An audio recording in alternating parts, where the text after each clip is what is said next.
하나님 아버지, 미랄처럼 살아가는 진정한 그리스도인들의 출현을 온 세상이 목마르게 고대하고 있다.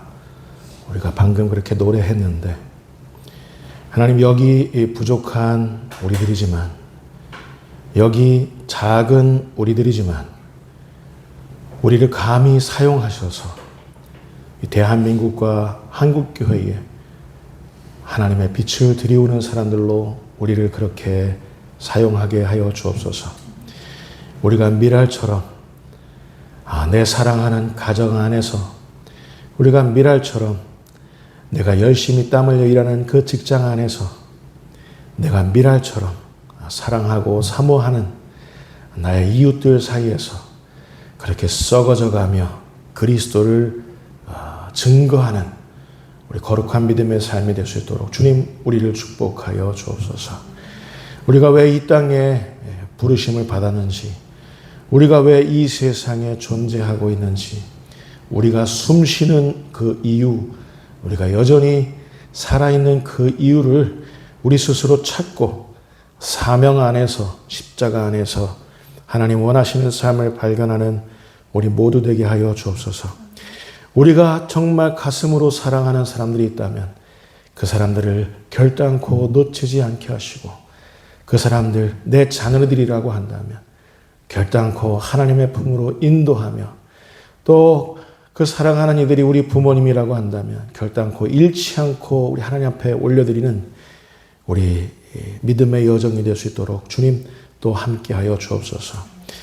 이 어두운 때 우리를 화평교회 예배자들로 부르셨사오니 대한민국에 드리워져 있는 이 모든 악한 일들, 한국교회에 드리워져 있는 이 모든 일그러진 일들이 우리가 예배함으로써 그만큼 더 밝아지게 하시고, 우리가 하나님 바라봄으로써 그만큼 더 맑아지도록 주님 역사하여 주옵소서. 여기 하나님의 사람들이 있사오니 우리로 하여금 마음껏 사용하여 주옵소서. 하나님, 오늘도 주의 종을 통해서 말씀하시겠사오니 그 말씀이 비록 어눌할지라도 그 말씀이 우리 가슴에 새겨지는 놀라운 성령의 역사를 허락하여 주옵소서. 전하는 종은 십자가 뒤로 감추어 주시며 우리 모두가 다 하나님의 말씀을 발견하는 이 시간 될 수 있도록 주님 축복하여 주옵소서. 감사합니다. 예수님의 이름으로 기도하옵나이다. 아멘. 하늘에 계신 우리 아버지, 아버지의 이름을 거룩하게 하시며 아버지의 나라가 오게 하시며 아버지의 뜻이 하늘에서와 같이 땅에서도 이루어지게 하소서. 오늘 우리에게 일용할 양식을 주시고 우리가 우리에게 잘못한 사람을 용서하여 준 것 같이 우리 죄를 용서하여 주시고 우리를 시험에 빠지지 않게 하시고 악에서 구하소서. 나라와 권능과 영광이 영원히 아버지의 것입니다. 아멘. 할렐루야. 오늘 우리들에게 주시는 하나님의 말씀 두 군데 찾아보겠습니다. 먼저 신명기 32장 9절부터 12절까지 있는 말씀.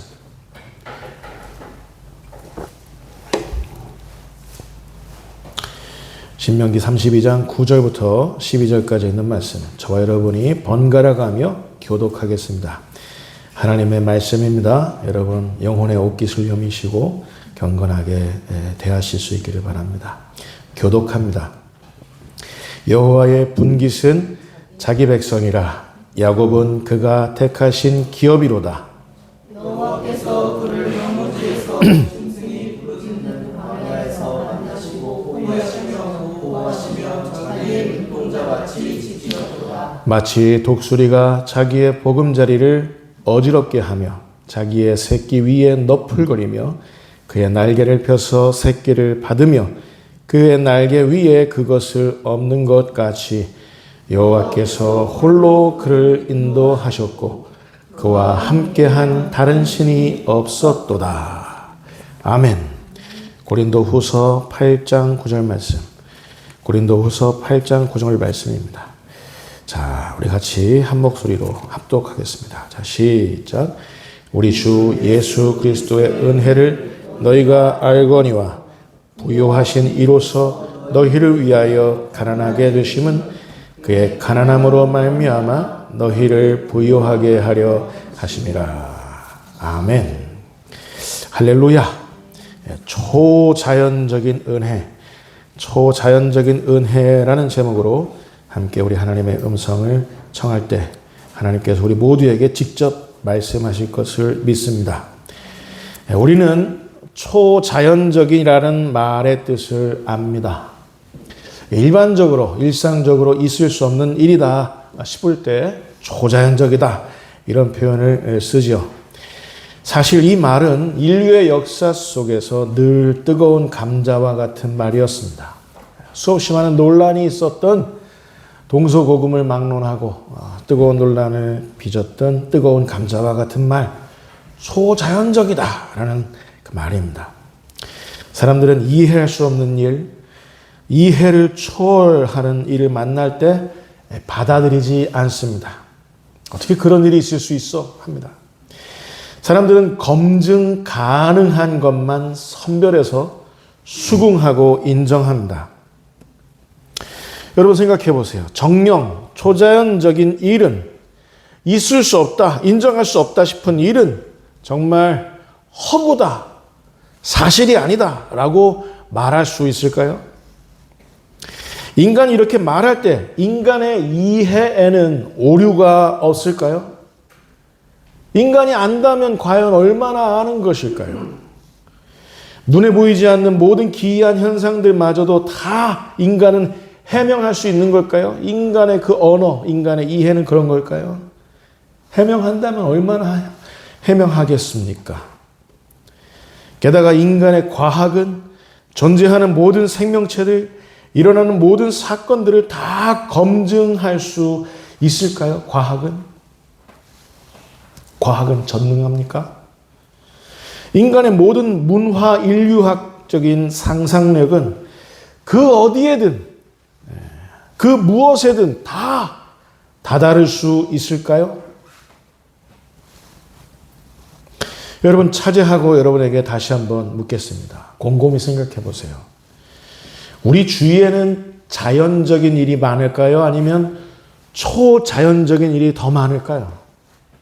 자연적인 일이 많아요? 아니면 초자연적인 일이 많아요? 생각해 보시고 말씀해 보세요.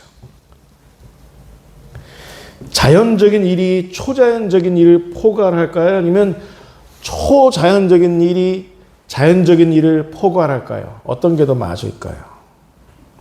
중요한 건 이겁니다.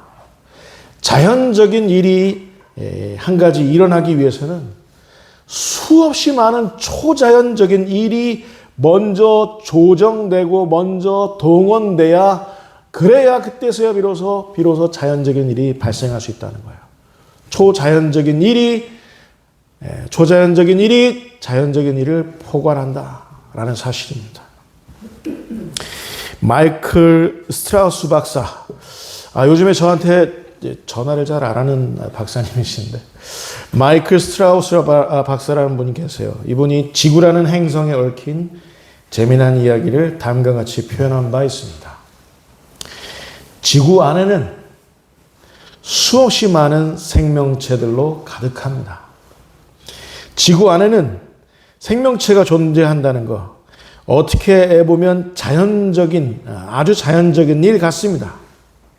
그런데 이 지구라는 행성 안에 생명체가 존재하려면 수없이 많은 초자연적인 일들이 먼저 선결되어야 한다는 사실입니다. 어떤 행성에, 지구와 비슷한 그런 행성에 생명체가 존재하기 위해서는 먼저 그 행성체가 다음과 같은 은하 안에 있어야 된다는 거예요. 은하에는 세 가지 종류의 은하가 있는데, 첫 번째는 타원형 은하, 두 번째는 불규칙형 은하, 세 번째는 나선형 은하인데, 반드시 행성 안에 생명체가 존재하려면 나선형 은하 안에 그 행성이 거해야 한다는 거예요. 그런데 다행히 지구라는 이 행성은 어디라는 은하 안에? 나선형 은하 안에 있다는 겁니다. 게다가 태양과 똑같은 3세대, 3세대의 중년의 나이를 가진 중년 광도를 지닌 헛별항성이 쌍성항성이 아니라 하나밖에 없는 그 항성이 그 행성의 궤도를 움직이면서 안정적으로 떠받칠 수 있어야 한다는 거죠. 중력으로. 어마어마한 중력으로 그 행성들을 떠받칠 수 있어야 된다는 거예요. 궤도로. 헛별 항성이어야 된다는 거예요. 쌍별 항성이면 그 궤도가 막 불규칙하지 않겠어요? 반드시 헛별 항성. 지구라는 행성에는 태양이라는 헛별 항성이 있죠. 궤도를 안정적으로 떠받치고 있다 그 말입니다. 그래야 생명체가 있을 수 있다는 거죠. 여기에 하나 더 몇몇 결정적인 초자연적인 일들이 매개 변수로서 늘 미세하게 조정되고 있어야 된다는 거예요. 완전히 픽스 고정된 게 아니라 기계적으로 고정된 게 아니라 결정적일 때마다 보이지 않는 손에 의해서 미세 조정되어야 된다는 거예요. 이 보이지 않는 하나님의 손이 매개 변수로서 결정적일 때마다 조정되어야 된다는 거예요. 그래야 지구라는 행성 안에 생명체가 존재할 수 있다는 거예요. 이를테면 이런 거예요. 여러분, 태양과 우리 이 지구 사이의 거리가 어떤 것 같습니까?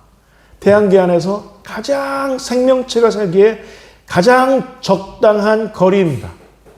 여름이면 조금 가까워지고 겨울이면 조금 멀어지고 이 사계절을 만들 수 있는 이 아주 기가 막힌 거리를 미세 조정해서 지구가 공전해야 돼요. 또 자전 속도가 있어요. 지구의 자전 속도가 너무 빨라서도 안 되고 너무 느려서도 안 된다는 거예요. 기가 막히지 않습니까? 게다가 지구의 이 행성 안에 물의 양은 넘쳐도 안 되고 모자라도 안 된다는 거예요. 적정선. 모든 게 다 적정선이에요. 그리고 지축의 기울기가 몇 도예요? 몇 도? 지축의 기울기. 23.5도예요. 정확하게 23.5도로 되어 있어야 그래야 지구라는 행성 안에 생명체가 살 수 있다는 거예요.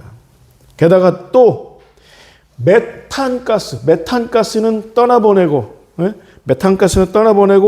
산소는 딱 묶어둘 수 있는 지구 고유의 그 중력 시스템이 작동되어야 된다는 거예요. 메탄가스는 내보내고 산소는 가둬두는 지구 고유의 그 중력 시스템이 작동되어야 된다는 거예요. 또 있어요. 지축의 기울기 23.5도, 이 지축의 기울기를 23.5도 정확하게 유지하려면 반드시 지구라는 행성 같은 그런 행성들 안에는 달과 같은 위성을 가져야 한다는 거예요. 신기하지 않습니까? 지금 몇 가지예요, 지금 또 있어요. 또 이 생명체가 있으려면 지구라는 행성은 반드시 지구라는 행성은 판 구조를 띄어야 된다는 거예요. 지구가 판 구조로 되어 있죠. 지구가 판 구조가 움직이지 않습니까? 이 판 구조가 움직이고 지각 변동 활동이 반드시 있어야 생명체가 있을 수 있다는 거예요. 또 있어요. 마지막으로. 이 스트라우스 박사가 밝힌 마지막. 목성 같은 이웃 행성이 있어야 된다는 거예요. 어마어마하게 크죠. 중력도 어마어마하게 크죠. 그렇기 때문에 혹시 지구를 향해서 달려드는 그런 혜성이 지구를 향해서 달려들다가도 목성이 끌어들이는 중력이 너무 강하니까 지구로 막 향하다가 어디로 끌려가는 거예요? 목성으로 끌려가는. 이 목성과 같은 진공청소기 역할을 해주는 그런 별이 이웃해 있어야 된다는 거예요. 가까이에. 그것도 적정 거리에서. 이게 기가 막히지 않습니까? 여러분, 이게 다 무슨 말이에요? 지구 같은 생명이 존재하는 행성이 있으려면 한꺼번에, 여러분 따라서 보실까요? 322가지. 322여 가지의 이런 생명체가 존재하는 그 322가지의 그것이 동시에 어떤 때는 이것만 충족되고 어떤 때는 이것만 충족되고 하는 게 아니라 322여 가지의 이 생명체가 존속할 수 있는 그 조건을 동시에 완전하게 완벽하게 그것도 미세 조정되면서 충족되어야 생명체가 가능하다라는 사실이에요. 이걸 확률로 따지니까 이렇답니다. 그 행성, 지구라는 똑같은 행성이 존재할 그 가망성은 10의 마이너스 304승분의 1이랍니다. 10이 몇 개가 있는 거예요? 10이 304개 있고 그 분의 1, 마이너스 1을. 가망성이, 그러니까 이런 있을 수 있는 가망성이라는 거예요. 있을 수 없다는 거예요. 있을 수 없다는 거예요. 10의 마이너스 304승분의 1의 확률을 뚫고 322여 가지의 이 생명체에 존재하는 조건들을 동시에 한꺼번에 갖추어야 그래야 지구라는 행성에 생명체가 있을 수 있다라는 사실입니다. 여러분 따라 적으실까요? 신비 중에 신비. 네. 이게 과학은, 천문학은 뭐라고 얘기하냐면 이걸 우연이라 그래요. 우연. 근데 이게 우연이 될 수 있는 그 확률을 믿는다는 것 자체가 바보가 아닐까요? 이게 반드시 설계자가 있어야 되고 반드시 미세 조정자가 있어야 되고 운영자가 있어야 돼요. 보이지 않는 손에 의해서. 해성이 날아들면 목성을 막 해서 이게 얼마나 기가 막힌 시스템입니까? 그런데 여러분 우리가 지금 존재하고 있어요. 이게 자연스러운 일입니까? 아니면 초자연적인 일입니까? 한번 대답해 보세요. 자연적인 일 같지만 수없이 많은 초자연적인 일들이 우리를 둘러싸고 우리를 지탱해줘야 가능하다는 그런 사실입니다. 지난번에 그런 말씀 드린 적 있죠? 동전을 딱 던져서 앞면이 나올 확률은 여러분 몇 분의 몇? 예? 동전 딱 던져서 앞면이 나올 확률은 2분의 1이라는 분 한번 손 들어보세요. 4분의 1이라는 분, 10분의 1이라는 분, 2분의 1이죠. 앞면이 나올 확률. 근데 50번을 던집니다. 50번을 던지는데 50번 연속 동전 앞면이 나올 확률은 몇 분의 몇일까요? 네? 우리 박종호 대학생, 대학원생 몇 번 정도 될 것 같아요? 네, 그죠? 이것도 우연이라고 얘기할 수 있을까요? 어떤 사람이 만약에 박기재 집사님이 저 어렸을 때, 예? 자 동전 앞면이 나오면 네가 먹고 동전 뒷면이 나오면 형이 먹는 거야. 그래서 계속해서 뒷면이 나오게 그렇게 하면 제가 뭐라 그럴까요? 제 형한테 아우 사기꾼 그러지 않겠어요? 어우 조작꾼. 동전이 뒷면만 있거나 동전이 앞면만 있거나 하는 경우겠죠. 근데 그게 아니라 정확하게 50번 던져서 50번 연속 동전이 앞면이 나온다면 그건 우연이라고 할 수 없다 그 말입니다. 조작이라고 얘기할 거라는 거예요. 사기라고 얘기할 거라는 거예요. 그런데 이거를 복음의 눈으로 보자 이거죠. 우리가 지금 살아있는데 생명체로 지구라는 행성에 살아있는데 존재하고 있는데 숨쉬고 있는데 이건 자연스러운 일 같지만 복음의 눈으로 보면 이건 기가 막힌 설계자가 있다는 사실입니다. 너무나도 아름다운 권능으로 미세 조정하시는 하나님이 계시다는 증거다 그 말입니다. 하나님이 계실 수밖에 없다라는 걸 땅땅땅 하는 그런 현대 과학자, 물리학자, 천문학자들이 지금 줄을 서고 있다는 거예요. 하나님이 창조주로서 설계자로서 미세 조정자로서 여기 관여하고 계신다는 거예요. 자, 그러면 여러분 또 하나 묻겠습니다. 우리가 구원받았는데 우리 힘으로 구원받았습니까? 아니면 하나님의 은혜로 구원을 받았습니까? 하나님의 은혜로 우리가 구원받았죠? 하나님의 은혜로 우리가 선택받았고 하나님의 은혜로 우리가 지금 계속해서 인도하심을 받고 하나님의 은혜로 우리가 다른 생각하더라도 하나님만 바라볼 수 있는 예배자로서의 삶을 살도록 하나님께서 그렇게 은혜로 함께 하시는 이 일은 우리가 구원의 여정을 걷는 이 일은 과연 얼마만한 초자연적인 일이냐? 그 말입니다.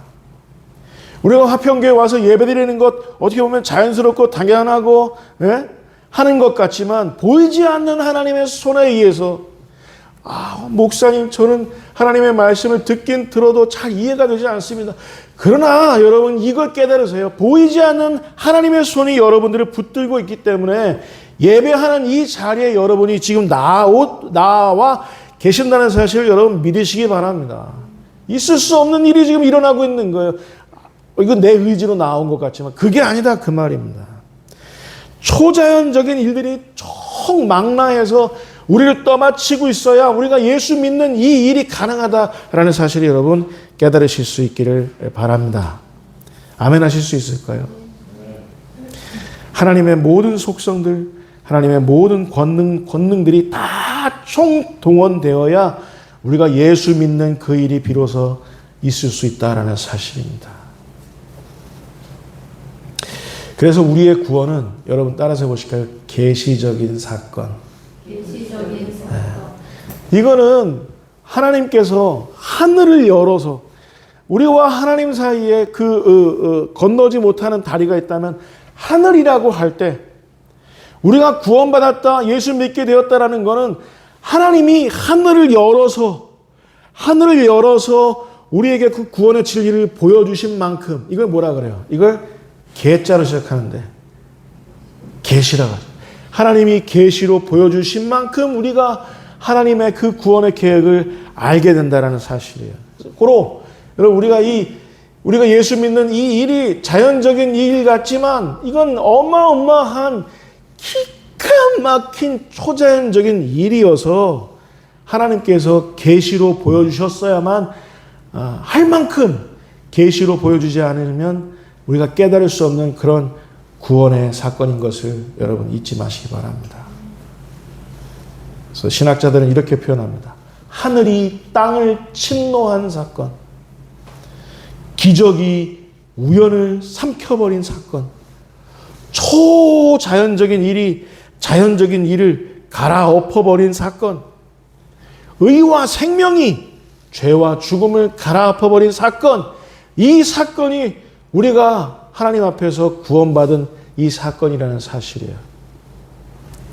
여러분 아멘 하실 수 있을까요? 이걸 확률로 따지면 어떨까요?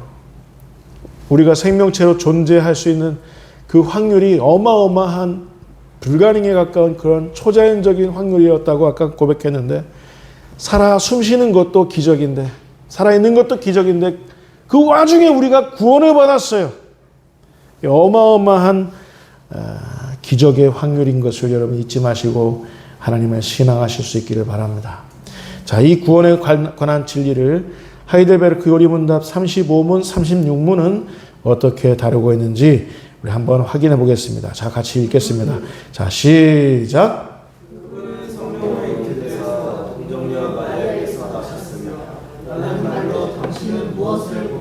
자, 우리가 구원받으려면 그 어마어마한 확률이 선제되어야 하는데 그 구원받은 확률을 뚫으시려면 어떻게 하셨어야만 했느냐? 예수님은 어떻게 하셨어야만 했느냐? 성령으로 잉태되셨어야만 했고 또 게다가 동정녀에게서 태어나셨어야만 했다라는 사실입니다. 우리가 구원받으려면 이 어마어마한 불가능한 확률을 예수님이 뚫어내셨어야만 했다라는 사실이에요. 초자연적인 일이죠. 여러분 물어보겠습니다. 이 세상에 온 우주에 네모나면서도 동그란 어떤 무엇이 있을까요? 네모나면서도 각이 졌으면서도 둥근 무엇이 있을 수 있을까요? 있어요, 없어요? 똑같은 거예요. 하나님이신 채로 참 하나님이심과 동시에 참 인간이 되셨다라는 사실은 네모나면서도 동그란 그 모순된 일을 예수님이 하셨다는 거예요. 왜? 우리를 구원하실 수 있는 방법은 그 방편은 그 길밖에 없기 때문에, 그래야 구원의 통로가 열리기 때문에, 그래야 구원의 권능이 우리에게 쏟아지기 때문에 참 하나님이심과 동시에 참 인간이신 분이 참 사람의 몸을 입으시고 인생을 사시다가 애환을 다 겪으시다가 정말 십자가에서 죽으시고 정말 이 십자가로부터 정말 3일 동안 죽음을 이기시고 마침내 부활하셔야 이 모든 구원의 조건이 충족된다라는 사실입니다. 여러분 아멘 하실 수 있을까요? 또 다른 질문. 자, 우리 같이 36문 읽겠습니다. 시작. 그리스도의 거룩한 잉태와 탄생은 당신에게 어떤 유익을 줍니까? 여러분이 온 율법을 다 지킬 수 있습니까? 저는 하루 24시간 내내 저의 경험을 여러분들에게 말씀드리면 제가 하루 24시간 내내 살지 않겠어요? 근데 잠자는 시간 빼고 깨어있는 시간 속에서 제가 목사로서 죄 짓지 않는 죄 짓는 그 순간이 얼마나 많을까요? 죄 짓는 순간이. 운전하면서도 이쁜 여성이 싹 지나가면 자동봉으로 눈이 움직여요, 저는 이렇게. 게다가 어떤 좀 이렇게 불과 같은 사람이 막 갑작스럽게 껴들면 어우 축복합니다 이렇게 되지 않고 어우 저 도구 베이비 말.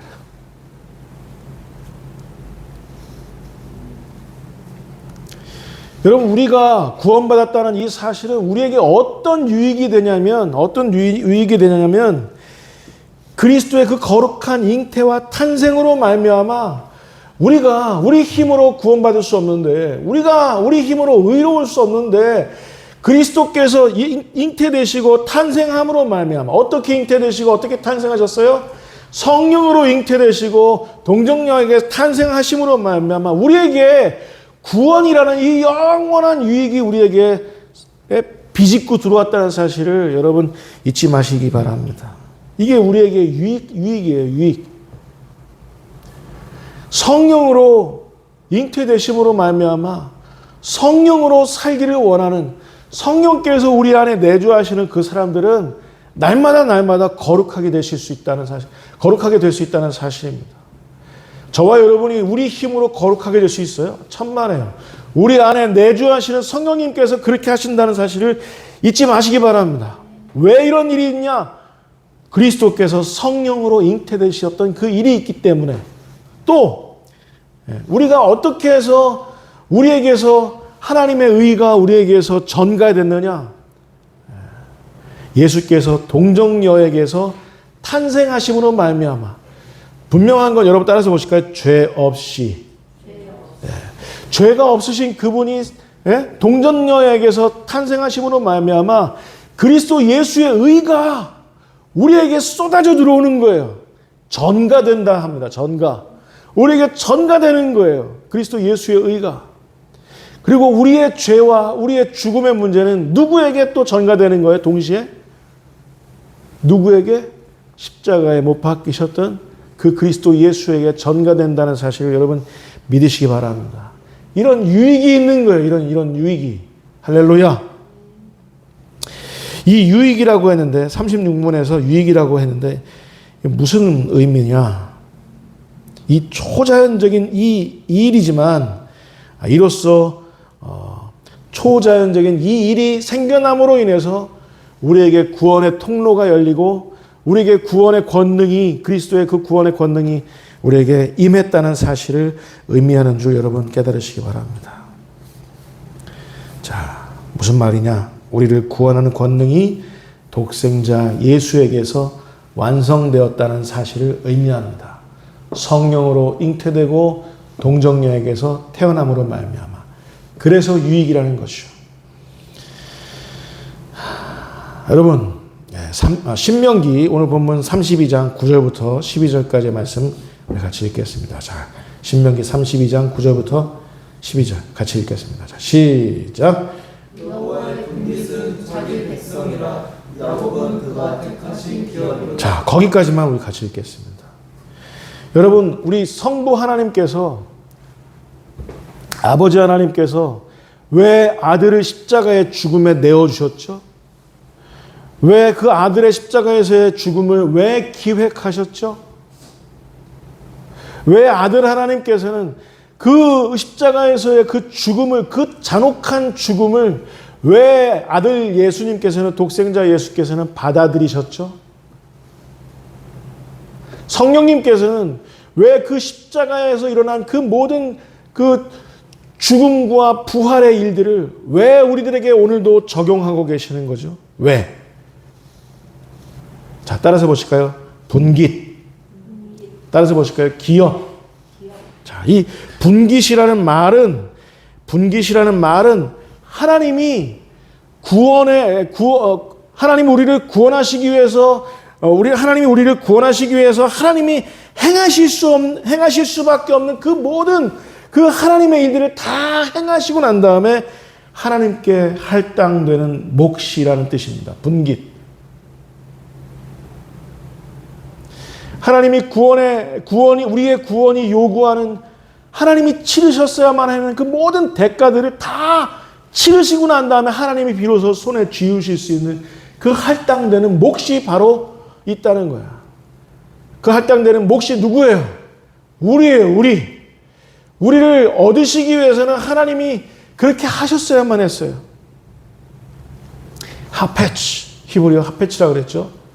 그리스도 예수께서 십자가에서 뭉개지시고 분쇄되는 그 일을 직접 목도하셨어야만 했다, 그 말입니다. 이걸 받아들이셨어야만 했다라는 사실. 그래야 할당되는 그 분깃이라는 사실입니다.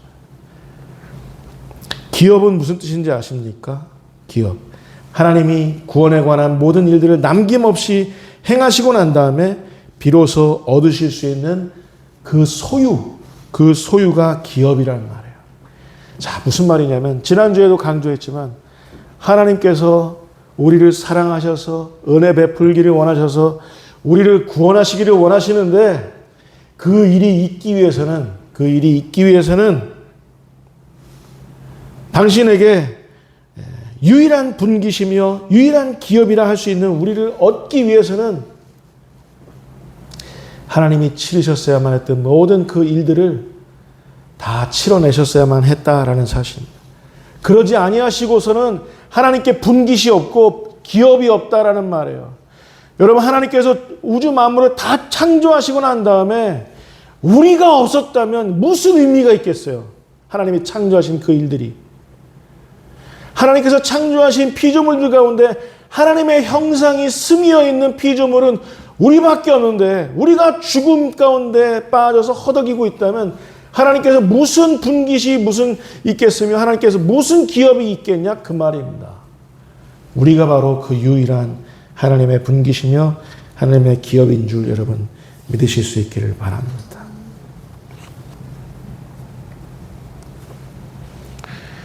자, 결론입니다. 고린도후서 8장 9절 말씀, 자, 우리 같이 읽겠습니다. 고린도후서 8장 9절 말씀 같이 읽겠습니다. 시작. 우리 주 예수 그리스도의 은혜를 너희가 알거니와 부유하신 이로써 너희를 위하여 가난하게 되심은 그의 가난함으로 말미암아 너희를 부유하게 하려 하심이라. 여러분, 이 말씀은 되실 수 있으면 암송하실 수 있기를 바랍니다. 여기서 바울이 말하는 부유하신 이로써 가난하게 되셨다라는 이 말, 그리고 그분이 가난함으로 말미암아 우리를 부유하게 하셨다는 이 말의 의미를 우리가 완전히 이해하고 넘어가야 됩니다. 부유하신 이로써, 이 말은 하나님과 동등 되신 분으로서 모든 것을 다 누리실 수 있는 하나님의 본체이신 그분이 부유하신 자로서 가난하게 되셨다라는 말은 사람이 되셨다라는 말이에요. 사람이 되셨다. 중요한 건 하나님이신 채로, 중요한 건 죄가 없으신 채로 사람이 되셨다. 왜? 우리를 구원하시기 위한 그 유일한 조건을 통과하시기 위해서 그렇게 하셨다라는 사실입니다. 자, 우리가 또 그 뒤에 부분, 그의 가난함으로 말미암아 너희를 부유하게 하려 하심이라 라고 했어요. 여러분 십자가에서 일어난 그 구원의 진리를 여러분 제가 소개하는 이 구원의 진리를 잊지 마십시오. 여러분 따라서 보실까요? 전가. 십자가에서 일어난 일은 전가의 사건입니다. 전가의 사건. 여러분 우리 스스로의 죄의 문제, 우리 죽음의 문제를 해결할 수 없기 때문에 죄와 죽음에 걸려들어서 죄와 죽음으로 빨려 들어가는 그런 삶을 살 수밖에 없어요. 우리는 원죄를 가진 자들이기 때문에. 이 죄와 죽음의 문제를 해결하려면 지난 시간 나눴지만 반드시 하나님이신 분이 사람이 되셔서 우리의 죄를 대신 갚으셔야만 우리의 죄와 죽음의 문제가 해결된다 그랬습니다. 그렇게 하시기 위해서 예수님께서 치르신 게 가난하게 되셨다는 겁니다. 가난하게 되셨다. 가난하게 되셨다는 건 우리의 죄와 죽음의 문제를 예수님께서 다 전가 받으셨다라는 사실을 여러분 믿으시기 바랍니다. 반대로 그분이 가난함으로 말미암아 우리가 부요하게 되었다라는 말은 우리가 구원받는 데 소요되는 그런 모든 조건들을 그리스도 예수께서 당신의 의와 생명을 전가해 주심으로 말미암아 그 모든 구원의 조건들이 대신 충족되었다라는 사실을 여러분 우리가 이해하고 깨닫고 오늘 하루를 넘겨야 할 줄 믿습니다. 여러분 아멘 하실 수 있을까요? 자, 우리가 존재할 수 있고 살아 숨쉴 수 있는 어떻게 보면 자연스러운 일이지만 너무나도 수없이 많은 초자연적인 일들이 가능해야 선제되어야 우리가 존재하고 숨쉴 수 있다고 했는데 거기에 플러스 우리가 구원받을 수 있다는 건 하나님의 초자연적인 일이라기에도 부족합니다. 초자연적인 일이 먼저 우리에게 미세 조정되어 있어야 설계되어야 우리가 구원받을 수 있다는 사실을 여러분 오늘 하루도 깨달으시면서 주일을 다 보내시는 저와 여러분들 다 되실 수 있기를 주님의 이름으로 축원을 드립니다. 기도하겠습니다. 하나님, 어눌한 언어로 계속해서 반복해서 우리가 나누었지만 하나님 우리가 반드시 숙지하고 넘어가야 할 그 구원의 진리가 오늘 이 하루 우리 가슴 속에 새겨지는 역사가 있어지게 하여 주옵소서. 감사합니다. 우리 주 예수 그리스도 이름으로 기도하옵나이다. 아멘.